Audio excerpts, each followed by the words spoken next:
السلام علیکم ورحمۃ اللہ وبرکاتہ۔ معزز ناظرین، تعلیم و تعلم یوٹیوب چینل پر آپ کا استقبال ہے۔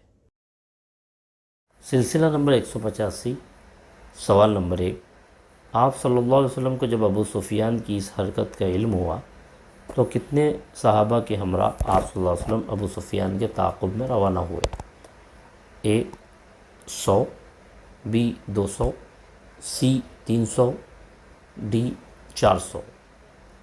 مقام عریض میں پہنچ کر ابو سفیان نے جو 2 افراد کو قتل کر دیا تھا، آپ صلی اللہ علیہ وسلم کو اس واقعے کی اطلاع ملی اور آپ نے فوراً اپنے ساتھ 200 صحابہ کو لے کر ابو سفیان کے آپ تعاقب میں روانہ ہوئے۔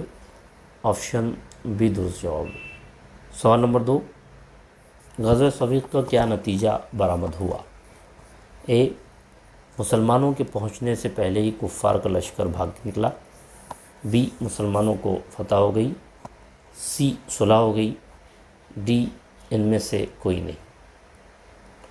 آپ صلی اللہ علیہ وسلم ابو سفیان کے تعاقب میں 200 صحابہ کو ساتھ لے کر روانہ ہوئے، لیکن مسلمانوں کے پہنچنے سے پہلے ہی کفار کا لشکر بھاگ نکلا۔ آپشن اے درست جواب۔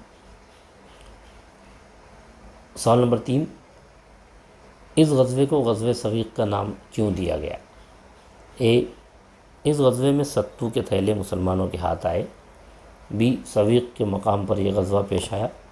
سی، مذکورہ بالا دونوں درست ہیں۔ ڈی، ان میں سے کوئی نہیں۔ اس غزوے کو غزوہ صویق کیوں کہا جاتا ہے؟